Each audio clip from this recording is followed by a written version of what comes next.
great highlights and a lot more, including Billy Morris's boot scooting to victory lane. We'll be back with more after this.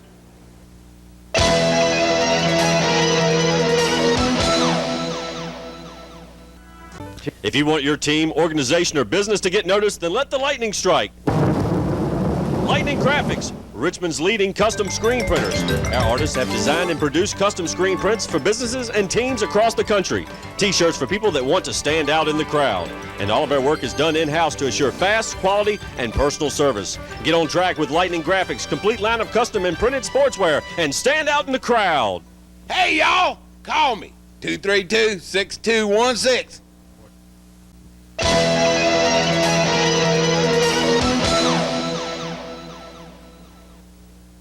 All kinds of facets make up the racing world. Style, personality, perseverance, the determination to win. You find just about anything in the pits.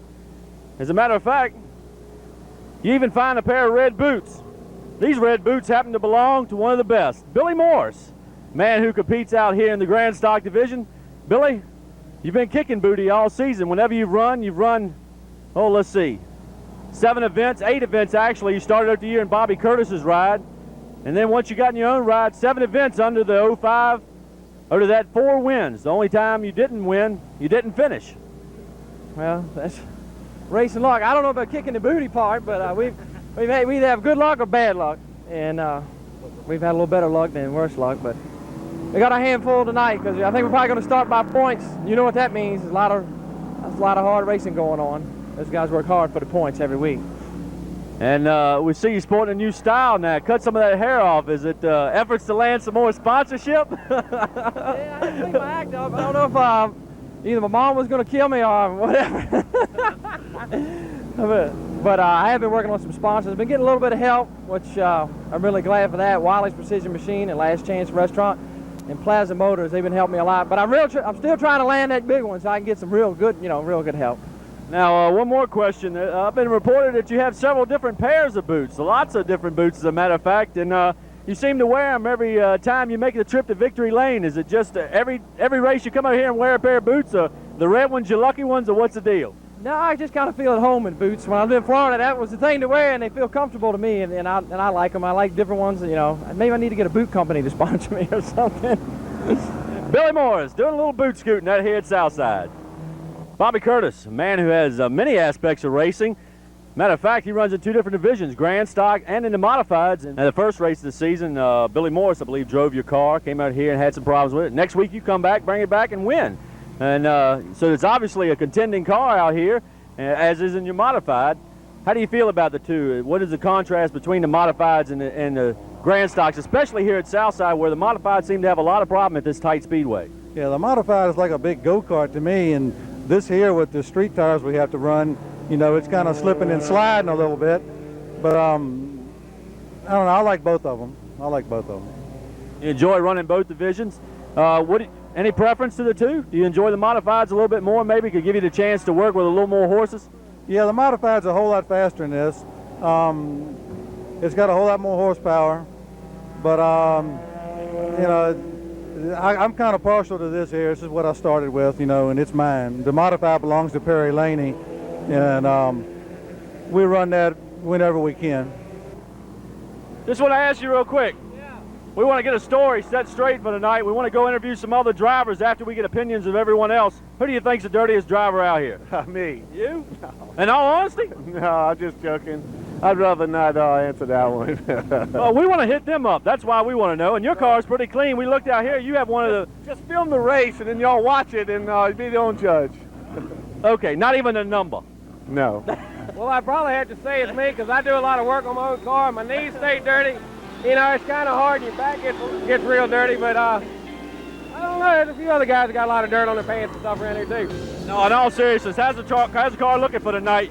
You took, a year off, right, before you came back this season? Well, we took a half a year off, and this year's looking pretty good, I hope. The car feels a little off tonight, but I think a lot has to do with the rain and the way the track situation is. I know they're going to start us by points tonight, which I hate to see that because we've been qualifying super good. But I think we'll have a real good night.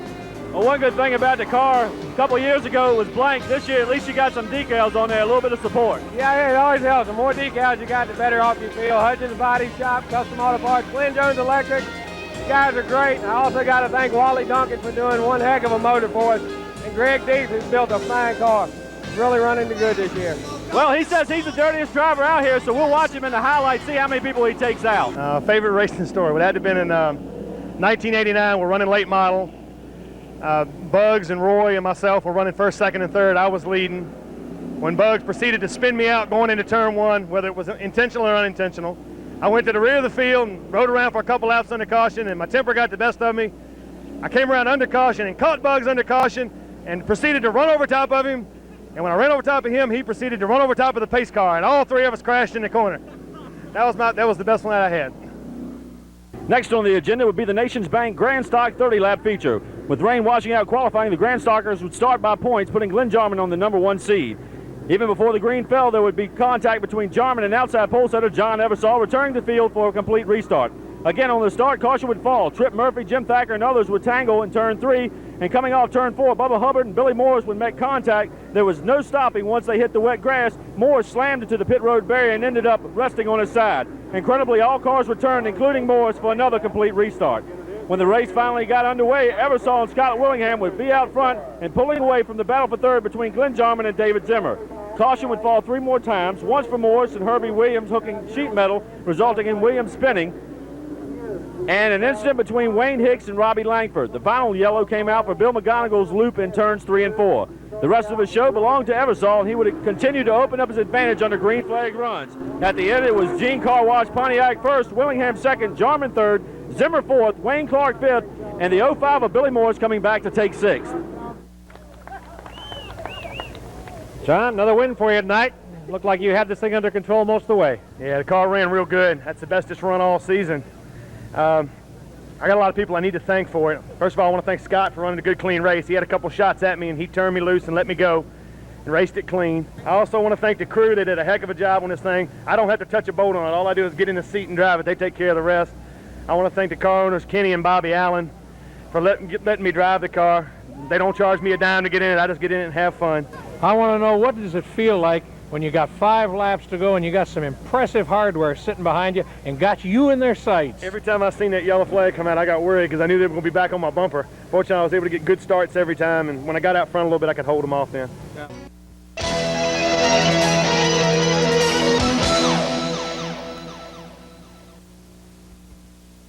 Excuse me, sir. You look like a stranger to these parts. You want to introduce yourself to the Southside Speedway fans? My name is Philip Holman. Be driving the Captain Tom's Firebird the rest of this year, full season next year. First time out in late model? Yes, sir. And what do you look forward to? Just learning right now. Hopefully some better things in the future. Good sponsors behind me. I find it up to the front eventually. Oh, keep an eye on him tonight. First time at Southside Speedway for this young man. Eddie Johnson seemed really concerned with the time tonight. Eddie, you look really concerned with the time tonight. You got a hot date later on, and you maybe have a hot date with one of these guys. That's what you're checking out. Well, they just track conditions are not real good. You know, things didn't work out real good. I was hoping to run a little bit quicker than what we did, but be 2 races tonight, see what happens. How uplifting was it to qualify and run your first Busch race? Well, you know, we were really proud to get out there and be able to qualify and get some experience with some of those guys. You know, I think that made a big difference, getting some of the experience, and hopefully we'll be better when we go to Richmond and Martinsville, but I know still it's going to be hard to qualify when we get there. Does it change the way you look at the late model series? Well, not really. You know, we're still trying to do the best we can with the late model, and you know, Ashford Ford, and Bojangles, and R&R Construction, Miss Fearnose, Brunswick Stew, all these people have been standing behind us, and we still got to come out and do them a good job. Eddie Johnson's keeping an eye on everyone else's time tonight. He might have a date with them later. A man coming down from Langley to run. This is Phil Warren.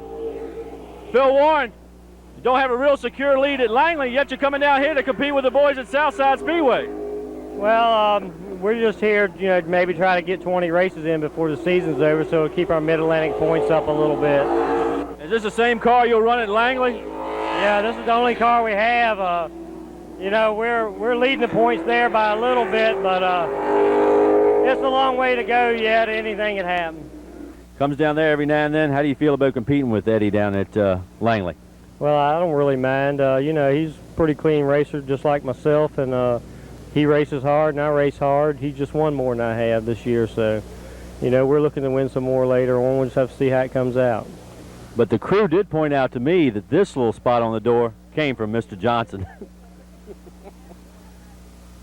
Man has made some attempts at running in the Busch Series, and tonight comes to Southside Speedway with a different look, bringing your South Boston car down here. Yeah, the motor's still broke in our Southside car, so Ron Mountcastle and the guys that run the 62 car nice enough to let us bring it to Southside until we get ours back together. What are your hopes for the rest of the year as far as Busch? You're going to try to qualify anywhere else this season? Yeah, right now we're going to try to go to Richmond and Martinsville, and it's just all tentative. Depends on what happens at each one. We'll take it race by race, and you know, right, wrong, or indifferent, we're getting some experience, and I think some good things are coming out of it, so we're going to keep on going. Do you hope the experience in just attempting qualifying Busch will improve your stats here in the late model series as well? Do you learn something every time you try something new? Well, yes and no, because the cars are really different, so you can learn a little bit, but I think, you know, you need to keep them separated. So we'll just keep plugging at that, and that's our ultimate goal anyway. So if it helps us with the late model, that's great. Franklin Butler under different colors tonight, but he hopes to carry him to victory lane. Woo! Thanks, man.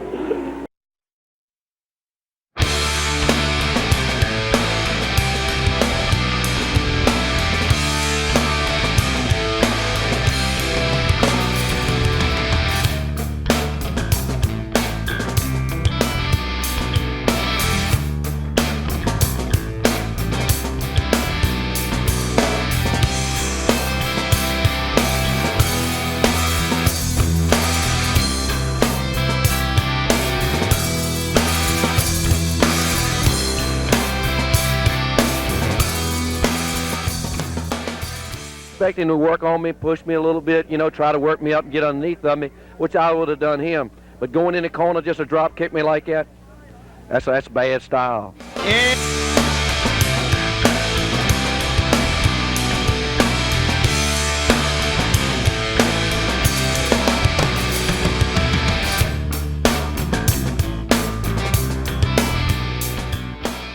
When I race hard, I race to win. You slip in front of me, I'm going for the opening. Don't come back think you're going to cover the hole, because I'm going to be there.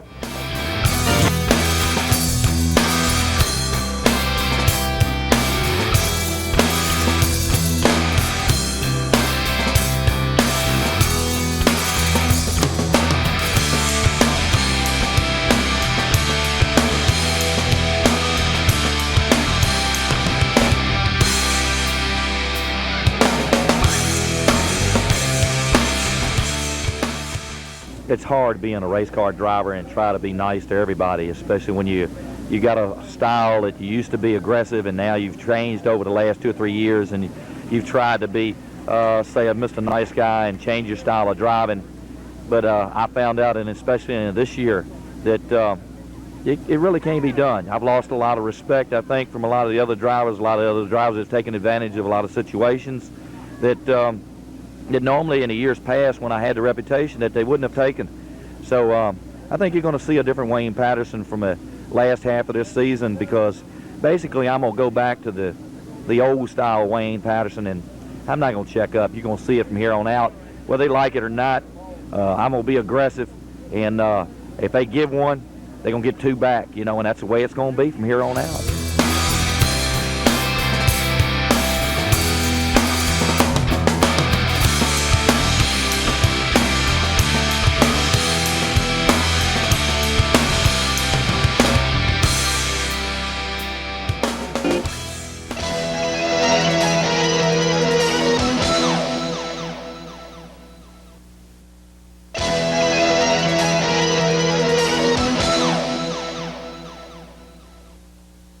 Action kicked off with the Garda Motors 100 lap for the late model. Shane Lockhart had claimed the pole, with Bugs Hayfield giving him the Bug stare from the outside front row. The top 2 starters would battle door-to-door for 5 laps until Lockhart seemed to claim the top spot.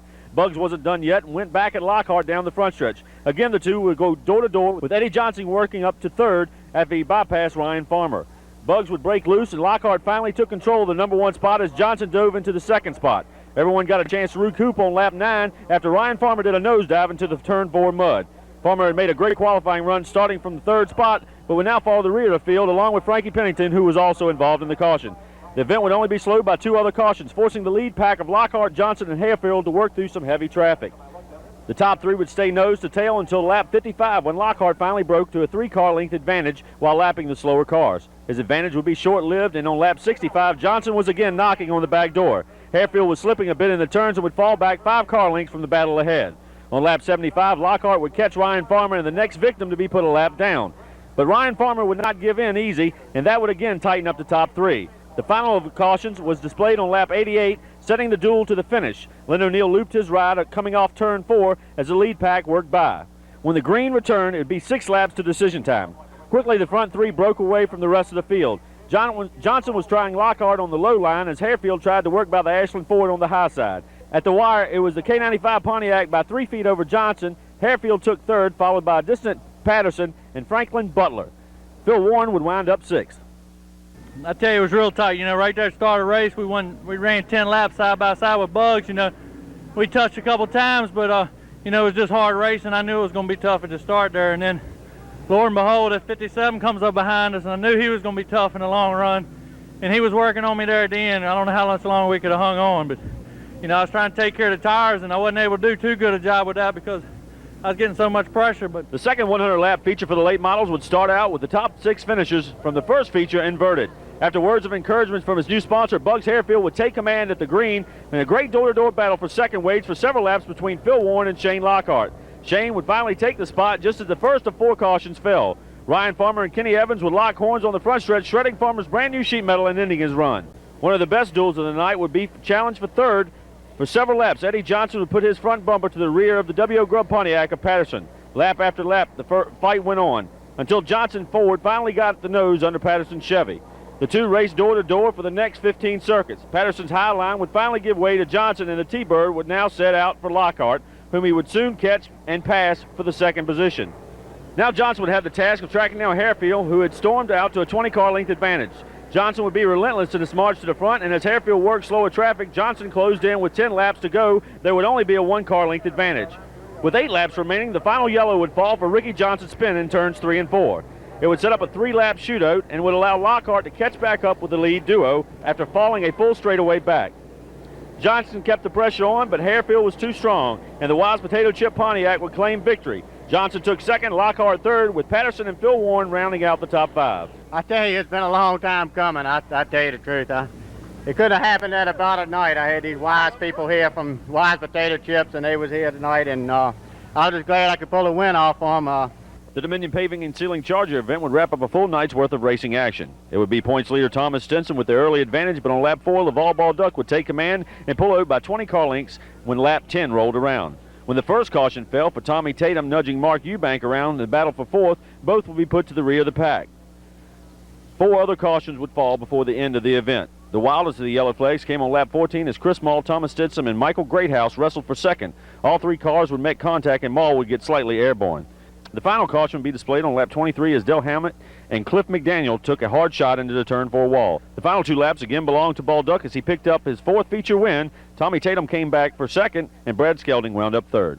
Yeah, it's running good with all the weather changing like this, and we didn't know how to adjust pretty much, but we got pretty good, I guess. And my wife Carol, who doesn't kick me out yet. She's not going to make you take up golf yet, right? No. Okay, Lavelle presents you with your trophy here, your 4th one of the season.